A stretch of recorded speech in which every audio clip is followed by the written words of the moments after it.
విశ్వాసులుగా సంఘంలో ఉంటున్నటువంటి వ్యక్తులు ఒక చిన్న పదజాలం, ఒక చిన్న టర్మ్ విషయంలో రెండు గుంపులుగా మారిపోయారు అని అనటంలో అతిశయోక్తి లేదు. ఏంటి అంటే ప్రైజ్ ద లార్డ్ అంటమే లెజిటిమేట్ అని కొందరంటే, షాలోమ్ అని మాత్రమే మనం అనాలి, షాలోమ్ అని అనకపోతే వాళ్ళు క్రైస్తవులు కాదు అంటాం ఒక గుంపు మనం చూస్తా ఉన్నాం. ఆ బ్రదర్కు ఉన్నటువంటి చేదు అనుభవం ఏంటంటే ప్రైజ్ లార్డ్ అని చెప్తే రెస్పాన్స్ కూడా ఇవ్వడానికి ఇష్టపడట్లేదు కొంతమంది. సో ఖచ్చితంగా ఆయన మీద కొంత మాటలతో దాడి చేయడం, వాక్యం తెలియదు అన్నట్టుగా మాట్లాడటం. సో ఆయన నేను చదివాను, కొన్ని విషయాలు నాకు అర్థమైనాయి, కానీ దీని గురించి కొంత వివరణ నాకు ఇవ్వగలరు అని ఒక మాట. దాంతో పాటుగా ఈ హౌస్ చర్చ్ మూమెంట్ కూడా కొంతమంది ఎలా మాట్లాడతారంటే, ఖచ్చితంగా ఎర్లీ చర్చ్ లో చిన్న చిన్న గుంపులుగా హౌస్ చర్చ్ లోనే కలిసి దేవుని ఆరాధించారు కనుక మనం అదే ప్యాటర్న్ వాడాలి. బిల్డింగ్ లేదంటే ఒక హౌస్ లో పెద్ద స్పేస్ లో కూర్చొని ఆరాధించడం వాక్యానికి విరుద్ధం. కేవలం గృహాల్లో కూడుకొని ఆరాధించడమే నిజమైన సంఘానికి ప్రతీక అన్నట్టుగా మాట్లాడటం. సో ఈ రెండు విషయాల మీద కొంత వివరణ కావాలని కోరుకుంటున్నాను. Thank you.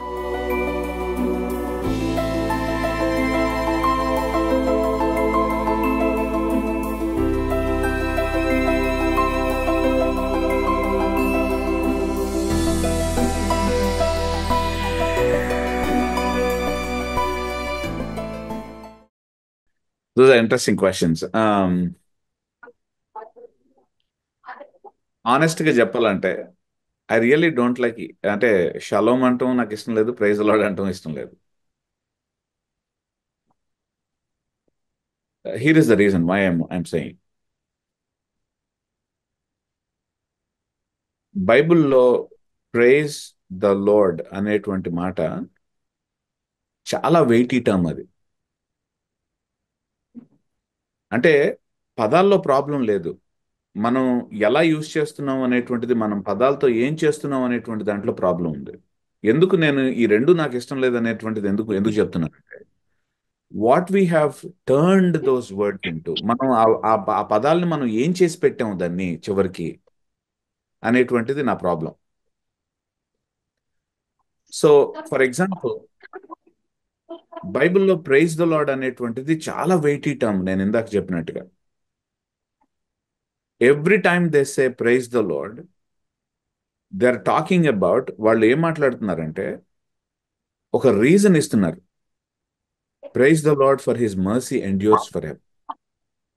ఆయన యొక్క హెసద్ అంటే ఏంటంటే ఆయన యొక్క కవెనెంటల్ కమిట్మెంట్, ఆయన నిబంధన సహితమైనటువంటి ప్రేమ ఏదైతే ఉందో అది నిత్యం ఉండేటువంటిది. అందుకనే praise the lord. Praise the lord ఎందుకంటే ఆయన, నేను అగాధాల్లో నేను పడిపోయినప్పుడు, జిగటగల మన్నులో నేను పడిపోయినప్పుడు ఆయన నన్ను లేవనెత్తేటువంటి వాడు. Praise the lord. There is a context actually for everything. Praise the lord ని స్క్రిప్చర్ ఎట్లా యూజ్ చేసింది అనేటువంటిది పాయింట్ అక్కడ. స్క్రిప్చర్ దాన్ని, it did not use praise the lord అనేటువంటి దాన్ని వందనాలు చెప్పుకునే విధంగా వాడలేదు స్క్రిప్చర్. అంటే స్క్రిప్చర్ నమస్తే లేకపోతే హలో చెప్పుకునేటువంటి విధానంలో వాడలేదు ప్రైజ్ ద లార్డ్ని. అందుకని వాక్యపరంగా మనం దాన్ని వాడాలి అని అనుకునేటువంటి వాళ్ళు, లేకపోతే కనిపించిన వెంటనే హలో బ్రదర్ అని చెప్పే బదులు ప్రైజ్ ద లార్డ్ అని చెప్పుకునేటువంటి వాళ్ళు ఎవరైతే ఉన్నారో, they are not using script, they are not using actually this in a scriptural sense. అంటే లేఖనాలు ఎట్లాగైతే వాడినాయో ఆ పదాల సమూహాన్ని అలా వాడతలేదు. So Prakash, we did not see psalms యాక్చువల్గా, కానీ కీర్తన పుస్తకాన్ని కనుక మనం చూస్తే 5 విభాగాలుగా యాక్చువల్గా చేశారు దాన్ని. సో ఉదాహరణకి 1 to 41 ఒక విభాగం, 42 నుంచి 72 వరకు ఒక విభాగం, 73 to 108 or 109 యాక్చువల్గా ఒక విభాగం. సో అక్కడి నుంచి you have 141 and then another one, the 5th one actually, the last one. అంటే నేనేం చెప్తున్నానంటే ఇక్కడ ఈ 5 విభాగాలని బేస్ చేసుకుని ఎట్లా చేశారో తెలుసా కీర్తనల గ్రంథాన్ని? ప్రతి విభాగం కూడా ఎండ్ అవ్వటం, లేకపోతే నెక్స్ట్ విభాగం మొదలవటం కానీ ప్రతి విభాగం ఎండ్ అవటం ప్రైజ్ ద లార్డ్ అనేటువంటి మాట మల్టిపుల్ టైమ్స్ అది అక్కర్ అవటంతో ఎండ్ అవుతుంది.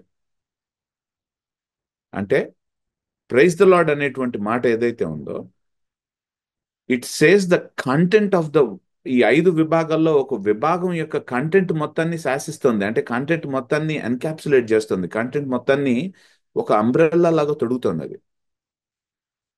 So it's a weighty term. అది చాలా బరువైనటువంటి పదం, ఆ లేఖనాల్లో ఉపయోగించినటువంటి పదం. అందుకని ఎవరైనా సరే ఈ ప్రైజ్ ద లార్డ్ అనేటువంటి పదాన్ని నమస్తేకి బదులుగా కానీ, లేకపోతే హలోకి బదులుగా కానీ, లేకపోతే గుడ్ మార్నింగ్కి బదులుగా కానీ వాడారంటే అది ఆ పదాల యొక్క సమూహాన్ని దిగజార్చినట్టే లెక్క. Don't turn that into mere greeting. దాన్ని దయచేసి ఒక మియర్ గ్రీటింగ్గా వాడద్దు. సో స్క్రిప్చర్లో ఎంత ఇంటెన్సిటీతో, ఎంత బరువుతో దాన్ని వాడారనేటువంటిది, ఒకవేళ ఆ బరువుతో కనుక వాడాలనుకుంటే yes, you can do that. రెండవది షలోమ్ అన్న సేమే. షలోమ్ అనేటువంటి వాళ్ళకి do they know actually what is the meaning of the term scripturally? వీళ్ళు కూడా ఏం చేస్తున్నారంటే షలోమ్ అనేటువంటి దాన్ని గుడ్ మార్నింగ్ చెప్పడానికి బదులు, గుడ్ ఈవినింగ్ చెప్పడానికి బదులు, లేకపోతే హలో చెప్పడానికి బదులు షలోమ్ని వాడుతున్నారు.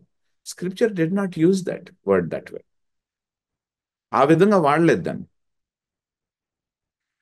సో ఎస్, పత్రికల్లో యాక్చువల్గా grace and peace to you అంటే పౌలు ఆ మాట మాట్లాడుతున్నప్పుడు గ్రేస్ అండ్ పీస్ అనేటువంటి పదాలు, పీస్ అనేటువంటి పదం షలోమ్, బట్ గ్రీక్ లో వాడాడు.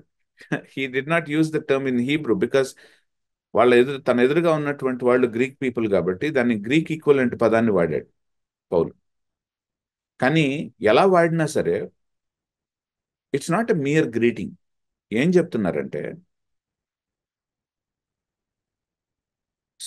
మనం జీవిస్తున్నటువంటి క్రియేషన్ ఏదైతే ఉందో, మనం బతుకుతున్నటువంటి సృష్టి ఏదైతే ఉందో, మన జీవితాలు, మన ప్రపంచం పాపం చేత మార్చేయబడ్డాయి, పాపం చేత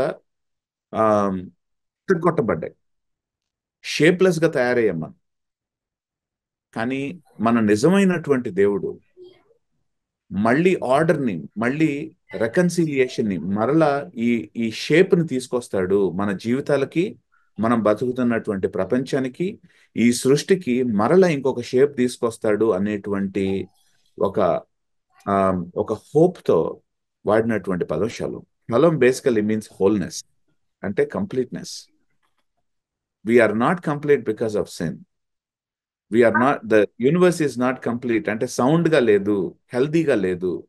షలోమ్ బేసికలీ ఏంటంటే హోల్ హెల్త్, అంటే it's becoming completion, actually bringing health to creation and our souls. ఆ సెన్స్లో వాడారు దాన్ని. అలాంటి సెన్స్లో వాడినటువంటి పదాన్ని హలోకి బదులుగా, గుడ్ మార్నింగ్కి బదులుగా ఎట్లా వాడతాం మనం? సో అందుకని నాకేంటంటే, నా బాధ ఏంటంటే ఇద్దరు చేస్తుంది పొరపాటే, కానీ ఇద్దరు పొరపాటులో ఫైటింగ్ చేసుకుంటున్నారు.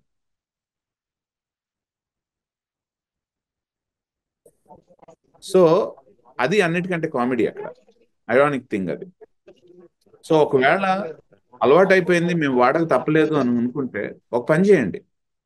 ప్రైజ్ ద లార్డ్ అని చెప్పుకునేటువంటి వాళ్ళు, నేను చాలా అకేషన్స్ లో, ఫర్ ఎగ్జాంపుల్ బ్రదర్ భక్సింగ్ గారి గ్రూప్ వాళ్ళతో నేను మాట్లాడుతున్నప్పుడు వాళ్ళకి అలవాటు యాక్చువల్గా ఏంటి, ప్రైజ్ లార్డ్ బ్రదర్ అంటారు. సో అంటే కానీ వాళ్ళకి ఇమీడియట్ గా నేను అక్కడ కూర్చొని రా దాదా నీకు క్లాస్ పీకలరా అని చెప్పేసి వాళ్ళని కూర్చోబెట్టి క్లాస్ పీకి పంపించడం అంత అవసరం లేదు. నేనేమంటానంటే ప్రైజ్ లార్డ్ బ్రదర్ అని చెప్పేసి వాళ్ళు అన్నా సరే, నేను praise be to God who saved us, that's what I say, our praise be God who he's given us today. ఈ రోజు మనకి ఇచ్చినటువంటి జీవనాధిని ప్రైజ్ చేద్దాం, praise be to God. That's what I would respond to them that way. So that instead of actually వాళ్ళని ప్రతిసారి పిలిచి class పీకే బదులు I am actually responding. నా response it makes them think, use the word actually in a proper sense. అది నా hope యాక్చువల్గా. So instead of saying if anybody comes and say shalom, and I say, well, rather than actually వాళ్ళని పిలిచి class పీకే బదులు, yeah, shalom in our Lord Jesus Christ. ఇంకొక మాట చెప్తున్నాను, ఒకసారి షలోమ్ అని అనకపోతే క్రిస్టియన్ కాదు అని అనుకునేటువంటి వాళ్ళు ఒకసారి ఆలోచించండి. మీ మీ లెక్క ప్రకారం పౌలు కూడా క్రైస్తవుడు కాదు యాక్చువల్గా. ఎందుకంటే he did not use the word shalom in any of the letters. He used Greek form of it. Hebrew form ను ఉపయోగించలేదు ఆయన. He wrote in Greek. ఎక్కడ ఉంది గ్రీక్ లో యాక్చువల్గా షలోమ్ అనే పదం? You see what I'm saying. Unnecessary restrictions ని పెడతాం వలన మనం ఏం చేస్తున్నాం అంటే ఒక చెత్త క్రైస్తవ్యాన్ని తయారు చేస్తున్నాం. సెంటర్గా ఉండేవాడు. ఇవన్నీ మనకి యూనిఫార్మిటీ, ఈ ప్రాక్టీసెస్ అన్నీ కూడా ఉండాల్సినటువంటి అవసరం లేదు మనకి. లేకపోతే ఉన్నంత మాత్రాన యాక్చువల్గా వచ్చినటువంటి నష్టం ఏం లేదు. ప్రాబ్లం ఏంటంటే వీటిని సరిగ్గా ఉపయోగించకపోతేనే నష్టం. అందుకని నా ఆన్సర్ ఎట్లా ఉంటుందంటే, Prakash, I don't ban them. ఈ ఇద్దరిని యాక్చువల్గా బ్యాన్ చేయను, కానీ మై ఇంటెన్షన్ ఇస్, హే, ఇంత ఇంత బలమైన పదాలు వాడుతున్నారు కదా, why don't you use it actually with మీనింగ్తో ఎందుకు వాడరు దాన్ని? మీనింగ్ఫుల్గా ఎందుకు మాట్లాడరు? అర్థవంతంగా ఎందుకు వాడట్లేదు? ఎక్కడి నుంచి తెలుస్తుంది సార్ మాకు అర్థం? లేఖనాలు చదవండి. లేఖనాలు యాక్చువల్గా ఎట్లా వాడుతున్నాయో, ఎంత వెయిటేజ్తో వాడుతున్నాయో చూడండి. Think God's thoughts after him. దేవుని యొక్క ఆలోచనల్ని దేవుడిలాగా మనం ఆలోచిద్దాం. అంటే దేవుని యొక్క ఆలోచనలను ఆలోచిద్దాం మనం. లేఖనాల్లో ఎట్లాగైతే చెప్పారో ఆ విధమైనటువంటి ఆలోచనల్ని డెవలప్ చేసుకుందాం, ఆలోచన విధానాన్ని డెవలప్ చేసుకుందాం. Coming back to the second question, Prakash. So first సెంచరీలో హౌజెస్లో గ్యాదర్ అయ్యారు కాబట్టి మేము హౌజెస్లోనే గ్యాదర్ అవ్వాలి. ఫస్ట్ సెంచరీలో అంగీలు వేసుకుని తిరిగారు, మనం కూడా తిరుగుదామా?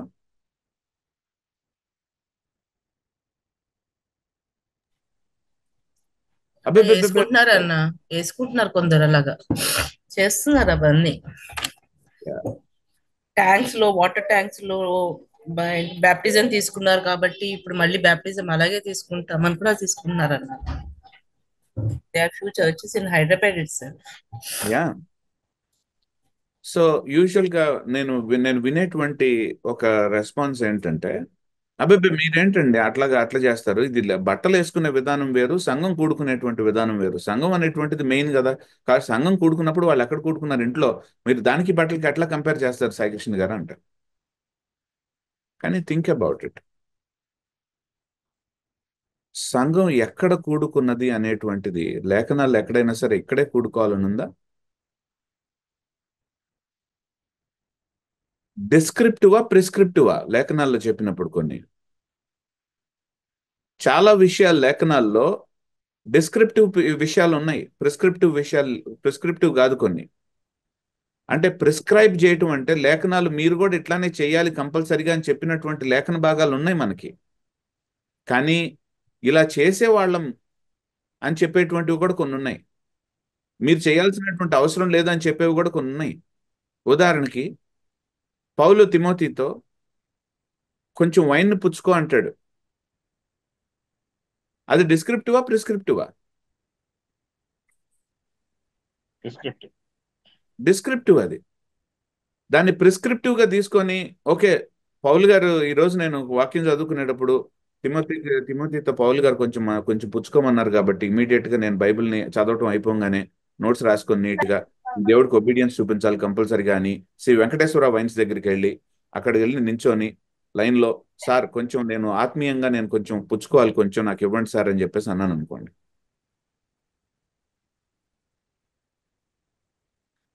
నా వెనకాలే చూసినప్పుడు మా ఇంట్లో పాస్టర్ గారు, మా చర్చ్ పాస్టర్ గారు కూడా నించొని అదే వాక్య భాగం నేను కూడా చదివానయ్యా అని చెప్పేసి అన్నారు అనుకోండి. What a comedy of errors it is. There are descriptive passages we have. You see what I'm saying? There are descriptive passages we have. ఒకటి మనం అర్థం చేసుకోవాల్సింది, దెర్ ఈస్ ఎ మ్యాస్ స్కేల్ పర్సిక్యూషన్ ఫస్ట్ సెంచరీలో. మనలాగా మొదటి శతాబ్దంలో వాళ్ళకి ఫంక్షన్ హాల్స్ కానీ లేకపోతే పెద్ద పెద్ద ప్లేసెస్ కానీ లేవు. These early Christians actually basically were very వాళ్ళు కొరింథీయులకు రాసిన పత్రికలో మనం చూస్తుంది కేమ్ ఫ్రమ్ ఎ వెరీ చాలా మంది లో ఎకనామిక్ బ్యాక్గ్రౌండ్ నుంచి వచ్చినటువంటి వాళ్ళు ఉన్నారు. సో అలాంటి వాళ్ళు బేసికల్లీ ఏంటంటే కొంతమంది అఫ్ కోర్స్ యాక్చువల్గా కొంచెం ధనికులైనటువంటి వాళ్ళు కూడా ఉన్నారు. ఫస్ట్ సెంచరీలో వాళ్ళ ఇళ్లలో గ్యాదర్ అయ్యారు. ఎందుకంటే ధనికులైనటువంటి వాళ్ళకి వాళ్ళ ఇల్లు కొంచెం పెద్దవి. సో సంఘంగా అక్కడ కూడుకున్నారు వాళ్ళ ఇళ్లలో. ఫంక్షన్ హాల్స్ అంటే పెద్ద పెద్ద మీటింగ్ ప్లేసెస్ లేవు కదా వాళ్ళకి. రెండవది ఏంటంటే వాళ్ళు సపరేట్గా చర్చికి బిల్డింగ్ కట్టుకోవాలంటే ఫస్ట్ సెంచరీలో ఇట్ రిక్వైర్స్ యాక్చువల్గా lot of permission. It's not very easy. ఎందుకంటే ఆమ్, ఒక ఒక టెంపుల్కి స్పేస్ ఉంటుంది. చాలా రీజన్స్ ఉన్నాయి. నేను I can talk actually a lot. అంటే మొదటి శతాబ్దంలో గ్రెకో రోమన్ కల్చర్ని గురించి చాలా మాట్లాడచ్చు. ఎందుకంటే the moment one place is designated as a public space in the first century, ఇది కంపల్సరీగా ఇది టెంపుల్ అన్నప్పుడు ఇంపీరియల్ కల్ట్ జరగాలి అక్కడ. ఎందుకంటే చక్రవర్తి వస్తాడు, చక్రవర్తికి కూడా ధూపం వేయించాలి అక్కడ. But Christians were not ready to do such things. And Christians మాత్రమే కాదు, there are some mysterious cults actually that were doing the same thing మొదటి శతాబ్దంలో. అయితే నేనేమంటానంటే I want to say one point ఏంటంటే ఇక్కడ not all mysterious cults by the way. So okay, so I have to clarify those things. So first century Greco Roman కల్చర్లో మనం ఆలోచించాల్సింది ఏంటంటే వాళ్ళకి మనకున్నంత ఫ్రీడమ్ లేదు, వాళ్ళకి లిమిటెడ్ ఫ్రీడమ్. సో ఆ లిమిటెడ్ ఫ్రీడమ్లో వాళ్ళు గ్యాదర్ అవుతున్నటువంటి ప్లేసెస్ని దే హ్యావ్ యూజ్డ్. వాళ్ళకి ఎవరి దగ్గర అయితే పెద్ద ఇల్లు ఉందో, ఎవరి దగ్గర అయితే యాక్చువల్గా కొంతమందిని పట్టగలిగినటువంటి ఇల్లు ఉందో, సో ఎవరి దగ్గర అయితే కొంచెం వాళ్ళకి భోజనం పెట్టగలిగినటువంటి స్తోమత ఉందో, అలాంటి పీపుల్ యాక్చువల్గా వాళ్ళు ఇల్లు ఓపెన్ చేశారు, రండి మనం కలుద్దాం అన్నారు. ఇలా కొంతమంది మనలో హైదరాబాద్లో కొంతమంది హౌస్ చర్చెస్గా గ్యాదర్ అవుతామంటే praise be to God, go ahead and do that. కానీ ఇలానే గ్యాదర్ అవ్వాలి అనేటువంటిది కనుక మాట్లాడితే స్క్రిప్చర్ యాక్చువల్గా పెట్టినటువంటి బౌండరీస్ని దాటేస్తున్నావు. నువ్వు స్క్రిప్చర్ కంటే యాక్చువల్గా పెద్దవాడు అయిపోతున్నావు, పెద్దదాన్ని అయిపోతున్నావు. దయచేసి ఆ రోల్ తీసుకోవద్దు. ఆ రోల్ తీసుకుంటేనే మనకు పళ్ళు రాలినాయి ఒకప్పుడు. ఎప్పుడు? రెఫర్మేషన్ టైంలో పోప్ గారు ఆ రోల్ తీసుకున్నప్పుడే మనకి పళ్ళు రాలినాయి సంఘానికి, సంఘంగా మనకి. సో మనం చావబోయి కన్నులు అట్టబోయినట్టుగా యాక్చువల్గా ఎక్స్పీరియన్స్ చేసాం అది. మళ్ళీ యాక్చువల్గా అదే పంతాలో వెళ్ళొద్దు దయచేసి. ఎక్కడైతే స్క్రిప్చర్ కరాఖండిగా ప్రిస్క్రిప్టివ్గా మాట్లాడుతుందో అట్లా ప్రిస్క్రిప్టివ్గా చేద్దాం. ఎక్కడైతే స్క్రిప్చర్ డిస్క్రిప్టివ్గా మాట్లాడుతుందో అక్కడ లిబర్టీ మనకుంది అనేటువంటి దాన్ని ఆలోచిద్దాం. ఇంకొక డిస్క్రిప్టివ్ మ్యాటర్ని Prakash I want to say ఏంటంటే, ఈ descriptive matter for example is మనం ఎన్నిసార్లు కమ్యూనియన్ తీసుకోవాలి? ఎవ్రీడే తీసుకోవాలా, లేకపోతే వారానికి ఒకసారి తీసుకోవాలా, నెలకు ఒకసారి తీసుకోవాలా? వాక్యంలోనే మనకి డిస్క్రిప్టివ్ ప్రాక్టీస్ ఇది అనేటువంటి చూస్తున్నాం. ఎందుకంటే ఎర్లీ చర్చ్లో ఎవ్రీడే పార్టిసిపేట్ చేశారు కమ్యూనియన్లో. అపోస్తల కార్యాల్లో మనకు కనిపిస్తుంది ఎవ్రీడే రొట్టె విరచడం, అపోస్తల బోధ, all these things. But as the church grew, కన్వీనియన్స్ని బేస్ చేసుకొని వన్స్ ఎ వీక్ యాక్చువల్గా ప్రభు దినాన్ని వాళ్ళు కలవటం అనేటువంటిది మనం చూస్తున్నాం. So you see what I'm saying, these are descriptive practices. దీన్ని తీసుకొని కంపల్సరీగా ఎవరన్నా స్క్రిప్చర్లో తీసుకొని మనం ఎవ్రీడే మనం కమ్యూనియన్ తీసుకోవాలి, అలా తీసుకుంటేనే మనం సంఘం. కాకపోతే మనం సంఘం కాదు, మిగిలినటువంటి వాళ్ళందరూ కూడా దుర్మార్గులు, అది సంఘం కానే కాదు అని చెప్పేసి మాట్లాడుతున్నారు అనుకోండి. నువ్వు ఎలాంటి రోల్ని తీసుకుంటున్నావు అంటే లేఖనానికి యాక్చువల్గా మించినటువంటి రోల్ తీసుకుంటున్నావు. Let scripture be the ultimate authority, not you. నేను వద్దు, వాక్యానికి ఇద్దాం ultimate authority, sola scriptura. And ఈ స్క్రిప్చర్ని ఇంటర్ప్రిట్ చేసే విధానంలో దయచేసి don't neglect our early fathers, church ఫాదర్స్ని నెగ్లెక్ట్ చేయొద్దు. సో ఎందుకు సెకండ్ సెంచరీలో వాళ్ళకి టైం దొరికినప్పుడు, వాళ్ళకి స్పేస్ దొరికినప్పుడు, ఎస్పెషల్లీ 3వ శతాబ్దం 4వ శతాబ్దం వరకు కూడా ఊచకోత కోసారు క్రైస్తవుల్ని, సింహాలకు వేశారు. ఎప్పుడైతే వాళ్ళకి ఆ ఈడిక్ట్ వచ్చిందో, so what they have done is, I think it's 315 ఈడిక్ట్ రాగానే వాళ్ళు ఏం చేశారంటే, వాళ్ళకి కొంత వెసులుబాటు కలిగినప్పుడు దే స్టార్టెడ్ యాక్చువల్లీ బిల్డింగ్స్. ఆ బిల్డింగ్స్ ని కట్టిన తర్వాత చాలా జాగ్రత్తగా మనం అర్థం చేసుకోవాలి. బిల్డింగ్స్ ని కట్టారు, చాలా రకాలైన చేశారు.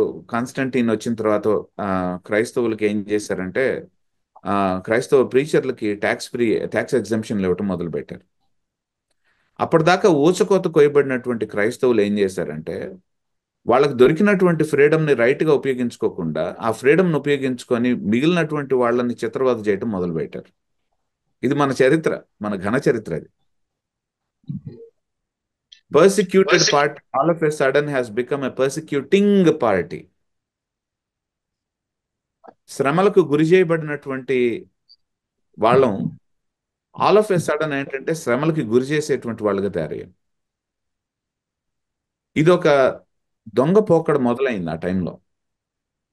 కానీ గుర్తుంచుకోండి, అది బిల్డింగ్స్ వల్ల వచ్చింది కాదు, మన యాటిట్యూడ్ వల్ల వచ్చింది. అర్థమవుతుందా? వాళ్ళు కమ్యూనియన్ లో పార్టిసిపేట్ చేశారు కాబట్టి, అంటే ప్రభు బలలో పార్టిసిపేట్ చేశారు కాబట్టి, ప్రభు బల వల్లే వాళ్ళు అట్లా తయారయ్యారందామా?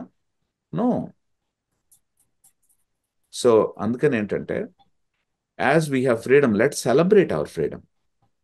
మనకున్నటువంటి ఫ్రీడమ్ని ఈరోజు మనం బిల్డింగ్స్లో గ్యాదర్ అవ్వగలుగుతున్నాము, మనం ప్రార్థన చేసుకోగలుగుతున్నాము.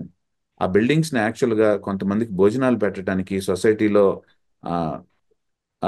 అవుట్ క్యాస్ట్లకు మనం పిలిచి కొంచెం భోజనం పెట్టి ఆశ్రయం ఇవ్వగలుగుతున్నాం. Let's thank the lord for all these things that we are able to do. మనం చేయగలుగుతున్నటువంటి వాటిలన్నిటికీ మనం ప్రభువుని స్తుతిద్దాం, చేద్దాం. మనకున్న ఇవ్వబడినటువంటి ప్రతి ఒక్క దాన్ని కూడా, ప్రతి ఒక్క గ్రౌండ్ని కూడా, ప్రతి ఒక్క బిల్డింగ్ని కూడా, ప్రతి ఒక్క స్ట్రక్చర్ని కూడా ప్రభు యొక్క సువార్తను యాక్చువల్గా ప్రతిబింబించడానికి ఉపయోగిద్దాం. తప్పేంటిట? సో అలా కాదు, మేము ఉపయోగించం, మా ఇళ్లనే ఉపయోగించుకుంటాం అన్నటువంటి వాళ్ళు ఎవరైతే ఉన్నారో ఉపయోగించండి. What's wrong in that? ప్రభు ఇచ్చిందే కదా మీకు ఇల్లు కూడా. Use that for the glory of God. కానీ ఎదురుగా మంచి పని చేస్తున్నటువంటి వాళ్ళు, బిల్డింగ్ని ప్రభు సువార్త కోసం పనిచేస్తున్నటువంటి వాళ్ళు ఎవరైతే ఉన్నారో వాళ్ళు ప్రభుని మహింపరచడానికి ఉపయోగించినప్పుడు మీరు దయచేసి స్క్రిప్చర్ కాదు, స్క్రిప్చర్ కంటే మేము చాలా పెద్దవాళ్ళం అనేటువంటి రోల్ని తీసుకొని వాళ్ళని దయచేసి మీరు వాళ్ళు చేస్తున్నటువంటి మంచి పని ఆటంకపరచద్దు దయచేసి. You are really doing a bad thing there. Okay, I'll stop there. ఒక డౌట్, మీరు ఇప్పుడు వరకు చెప్పారు పర్సిక్యూటింగ్ టు పర్సిక్యూటింగ్ ఆ పాయింట్ మళ్ళీ ఒకసారి రిపీట్ చేయరా? Don't mind please. Yeah, so ఎప్పుడైతే క్రిస్టియన్ ప్రీచర్స్ కి యాక్చువల్గా ట్యాక్స్ ఎగ్జంప్షన్స్ దొరికినాయో, సో కాన్స్టంటీన్ ఎడిక్ట్ ని ఇచ్చిన తర్వాత, and by the way we need to praise God for that edict. ఆ ఎడిక్ట్ రావటం అనేటువంటిది నిజంగా ప్రైజ్ గాడ్. ఎందుకంటే లేకపోతే సింహాలకు వేసేయటం, తలకాయలు నరికేసి, యాక్చువల్గా తలకాయల్లోంచి నరికేసినటువంటి మొండంలో నుంచి బ్లడ్ ఊజ్ అవుతున్నప్పుడు దాన్ని సెలబ్రేట్ చేసుకోవటం, ఇది రోమ్ కల్చర్. ఇలాంటి దారుణమైనటువంటి రోమ్ కల్చర్లో ఆ ఈడిక్ట్ ఏం చేసిందంటే బేసికలీ క్రిస్టియన్స్కి కొంత వెసులుబాటు కల్పించింది, ఫ్రీడమ్ని ఇచ్చింది. We thank God for that one. Problem ఏంటంటే ఆ ఫ్రీడమ్ని మనం ఎట్లా ఉపయోగించాం అనేటువంటిది problem. Many Christians actually have misuse that freedom. చాలా మిస్యూజ్ చేశారు. ఎట్లాగంటే unfortunately there are some people, అంటే బంగారు రథాల్లో తిరిగినటువంటి సందర్భాలు ఉన్నాయట క్రిస్టియన్ ప్రీచర్స్ అప్పటి వరకు.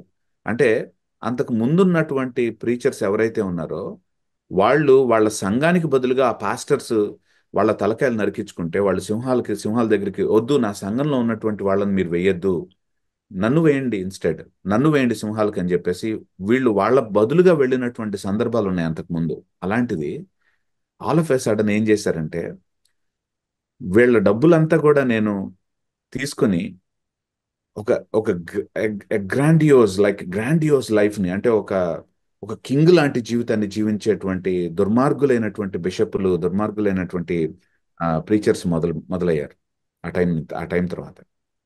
సో వాళ్ళు ఇన్స్టిగేట్ చేయటం, వాళ్ళ కింద ఉన్నటువంటి క్రైస్తవుల్ని వేరే వాళ్ళని శ్రమ పెట్టాలని ఇన్స్టిగేట్ చేయటం. సో క్రైస్తవ్యాన్ని స్టేట్ రిలీజియన్గా చేసిన తర్వాత క్రైస్తవ్యాన్ని అంగీకరించినటువంటి వాళ్ళు దాన్ని క్రిటిసైజ్ చేసినటువంటి వాళ్ళని శ్రమలకు గురి చేయటం. సో ఇప్పటిదాకా మేము శ్రమలు పడ్డాము, ఫ్రీడమ్ అనేటువంటిది చాలా బ్యూటిఫుల్ గిఫ్ట్ అనేటువంటిది ఆలోచించకుండా, ఆ ఫ్రీడమ్ని మిస్యూజ్ చేసుకుని, ఆ ఫ్రీడమ్ని వేరే వాళ్ళకి ఇవ్వటానికి ఇష్టపడకుండా కోయర్షన్తో దాన్ని చేయడానికి ప్రయత్నాలు జరిగినాయి. So that's what we see the church history కదా. మిడివల్ టైమ్స్లో, మధ్యయుగంలో మనం చూసింది ఏంటంటే, దెర్ ఆర్ సమ్ ఇన్స్టెన్సెస్. అది ఎట్లా తయారైందంటే, ఇట్ స్టార్టెడ్ క్రిస్టియానిటీకి వ్యతిరేకంగా మాట్లాడుతున్నటువంటి వాళ్ళని చంపటం అనేటువంటివి కూడా మనం చూసాం. ఇది మన చరిత్ర. మనం డిజోన్ చేసుకోవటం ఏమీ లేదు అందులో.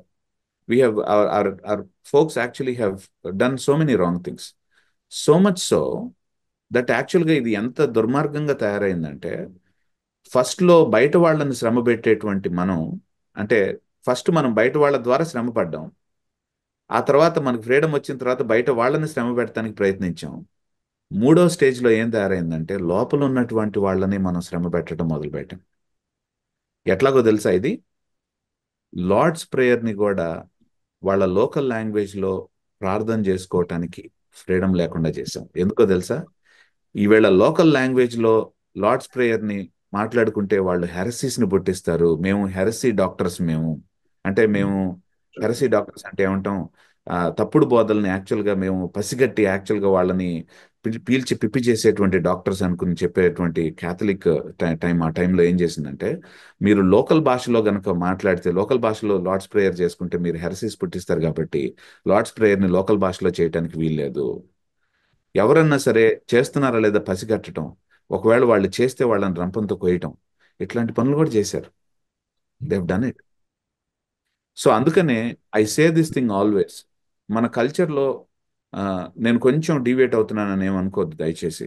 అపాలజెటిక్స్ చేసేటువంటి విధానం చాలా ఇంపార్టెంట్ అని ఫస్ట్ నుంచి నేను చెప్పుకుంటూ వస్తుంది. ఏంటంటే, బికాజ్ నా సంఘ చరిత్రని చూచాయిగా నేను I'm not a church historian, okay. So but I have read, I was trained, I took some classes in church history. సంఘ చరిత్రలో క్లాసెస్ తీసుకున్నాను, కొంచెం చదివాను. బట్ నా main area is actually languages, biblical languages అది. బట్ నేను సంఘ చరిత్రకు మాట్లాడుతున్నప్పుడు I'm not speaking as an authority, but I'm speaking as a student actually in the church history. ఒకటి, I just want to say that one. Okay, so సంఘ చరిత్రను నేను చూసిన తర్వాత నాకు కనిపించింది ఏంటంటే, మనం బయట వాళ్ళ మీద ఒక రకమైనటువంటి పదజాలాన్ని ఉపయోగించడానికి సంకోచించినటువంటి మనం ఏమవుతామంటే, ఒకానొక దినంలో మన మీద మనం కూడా అలాంటి పదజాలాన్ని ఉపయోగించడానికి సంకోచించాం. లోపల ఉన్నటువంటి వాళ్ళ మీద కూడా మనం అలాంటి పదజాలాన్ని ఉపయోగించడానికి సంకోచించాం. అపాలజెటిక్స్ లో ఆ వెధవ, ఈ వెధవ, ఆ సన్నాసి, ఈ సన్నాసి అని మాట్లాడుకున్నటువంటి మనం, అది కామన్ పార్లన్స్, అంటే కామన్ లాంగ్వేజ్ కనుక అయిపోతే మనకి, అట్లా మాట్లాడుకోవటం అనేటువంటిది, అలా మాట్లాడుతున్నటువంటి వాళ్ళని మనం చప్పట్లు కొట్టి, మనం వాళ్ళని ఎంకరేజ్ చేసేటువంటి విధానంలో కనుక వెళ్తే, it becomes common to us. So much so that ఈరోజు ఒకళ్ళ మీద ఒకళ్ళం కూడా మనం వాడుకోవటానికి ఆస్కారం ఉంది. సంఘం లోపల ఉన్నటువంటి వాళ్ళని, పాస్టర్లను లెక్క చేయకుండా, సంఘ నాయకులను లెక్క చేయకుండా, వాళ్ళని ఇష్టం వచ్చినట్టు బూతులు మాట్లాడటం, ఇష్టం వచ్చినట్టు సన్నాసులని మాట్లాడటం, ఇది this happens to us. So ఇది ఇన్ఎవిటబుల్, తథ్యం, ఇది జరగక తప్పదు. ఎందుకంటే ఫస్ట్ దగ్గర మనం ఆదిలోనే మనం తప్పుడు స్టెప్తో మనం స్టార్ట్ చేసాం. కాబట్టి బయట ఉన్నటువంటి వాళ్ళని డీల్ చేసేటువంటి విధానం, నేను బయట వాళ్ళని మాత్రమే నేను అగౌరవంగా మాట్లాడతాను, లోపల ఉన్నటువంటి వాళ్ళని అగౌరవంగా మాట్లాడను అనుకునేటువంటి వాళ్ళు పొరపాటు పడుతున్నారు. వాళ్ళు బయట వాళ్ళని ఇష్టం వచ్చినట్టు మాట్లాడుతున్నప్పుడు చప్పట్లు కొట్టి ఎంకరేజ్ చేసేటువంటి వాళ్ళు జాగ్రత్తగా అర్థం చేసుకోండి. రేపు మీ పిల్లల్ని, మిమ్మల్ని వాళ్ళు అదే భాషతో మాట్లాడతారు. లేకపోతే మీ పిల్లలు మీ మీద వాళ్ళ దగ్గర నుంచి ఆ భాషను నేర్చుకొని వాళ్ళు మీ మీద వాడచ్చు. మీ సంఘాల్లో మీ సంఘస్థులు పాస్టర్ గారిని ఆ విధంగా మాట్లాడే అవకాశాలు ఉన్నాయి. సో ఇట్ ఈస్ ఇంపార్టెంట్, ఎలాంటి కల్చర్ని మనం స్ప్రెడ్ చేస్తున్నాం మన మధ్యలో అనేటువంటిది చాలా important. Sorry, actually I think మీరు లఘు ప్రశ్నలను అడిగారు, కానీ నేను వ్యాసరూప సమాధానాన్ని ఇచ్చాను, నన్ను మన్నించండి.